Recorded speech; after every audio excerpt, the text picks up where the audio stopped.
آج ہمارے یہاں بھی ہم تدفین پہ جاتے ہیں نا، بہت برا حال ہے ہمارے لوگوں کا بھی. قبرستان جاتے ہوئے مردے کو کندھے پہ اٹھا کر بھی جا رہے ہوتے ہیں، اس وقت بھی موت کا تصور نہیں ہوتا. آپ جس شخص کو کندھے پہ سوار کر کر لے کر چل رہے ہو، ایک وقت ایسا تھا کہ یہ آپ کی طرح دوسروں کو کندھے پر لے کر جا رہا تھا. آج آپ اسے لے کر جا رہے ہو، کل کو آپ کی نسل نے آپ کو کندھے پہ لے کر جانا ہے. یہ ایک دستور چلا آ رہا ہے. لیکن ہم اس وقت بھی جو ہے وہ دنیا داری میں لگے ہوتے ہیں. قبرستان پہنچ کر اگر پتہ لگے نا کہ ابھی قبر بن رہی ہے، ٹائم لگے گا، تو مردے کو رکھ کر چار اس قبر پہ بیٹھ کر پھر دنیا داری میں لگ جاتے ہیں. ہنسی مذاق بھی کرتے دیکھا ہے لوگوں کو قبرستان کے اندر. حالانکہ قبرستان ایک ایسی جگہ ہے کہ جہاں عبرت ہی عبرت ہے، بندہ وہاں عبرت حاصل کرتا ہے. روایات میں آتا ہے کہ ہمارے جو اسلاف تھے وہ جب کسی کو قبرستان لے کر جاتے تھے، کہاں ان لوگوں پر اتنا ایک سمتا تاری ہوتا تھا، خاموشی تاری ہوتی تھی. ہر بندہ موت کی یاد میں ڈوبا ہوتا تھا اور گویا یوں سمجھتا تھا، دیکھنے میں ایسا لگتا تھا کہ جیسے اس کی کسی قریبی کا انتقال ہوا. بلکہ یوں نہیں، بلکہ یوں لگتا تھا کہ جیسے کسی کو جنازے پہ ڈال کے قبرستان لے کے جا رہے ہیں. اتنا غمگین وہ شخص ہوتا تھا.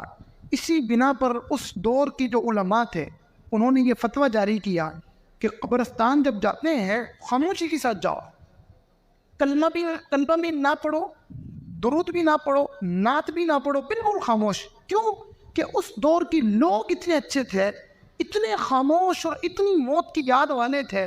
کہاں یہ سب کے سب موت کی یاد میں ڈوبے ہوئے ہیں، انہیں اس یاد میں ڈوبا رہنے دو.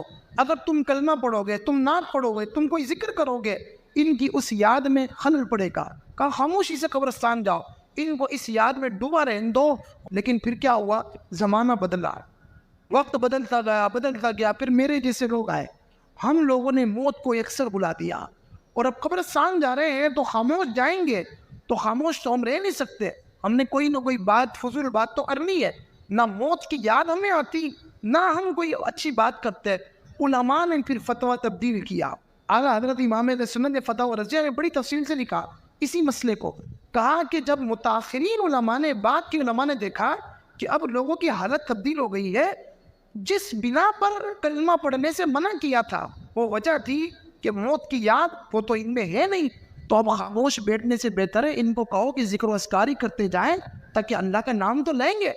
تو اسی بنا پر آج ہمارے یہاں جو جنازے جاتے ہیں نا، آپ نے دیکھا ہوا ہم کلمہ پڑھتے ہوئے لے کے جاتے ہیں، کلمہ شہادت لا الہ الا اللہ. وہ ایک اچھا عمل ہے کہ ذکر و اذکار کرتے ہوئے جا رہے ہیں.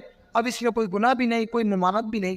لیکن اس طرف توجہ لائے نا کہ ہماری اپنی حالت کیا ہے. ہم موت کو بالکل بھول چکے ہیں. حضرت امام حسن بصری کا میں آپ کو فرمان بتا رہا تھا، قبرستان کے اندر موجود تھے. ایک شخص کو دفن کیا جا رہا تھا، اس کی تدفین تھی.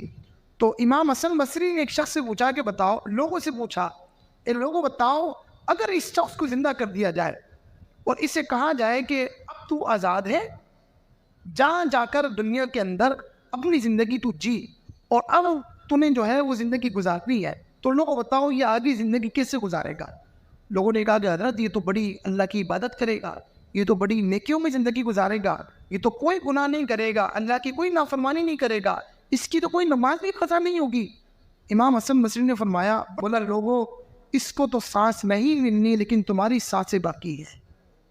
تم یہ کہہ رہے ہو نا کہ اس سے سانسیں مل گئی تو یہ کیوں کرے گا، اور اس کو تو نہیں ملے گی، تمہیں تو مل گئی نا، تمہاری تو سانس چل رہی ہے، تم تو یہ کام کر سکتے ہو، تم تو اللہ کی عبادت کرو، تم تو نماز پڑھو، تم تو لوگوں کا دل دکھانا چھوڑو، تم کیوں یہ کام نہیں چھوڑتے؟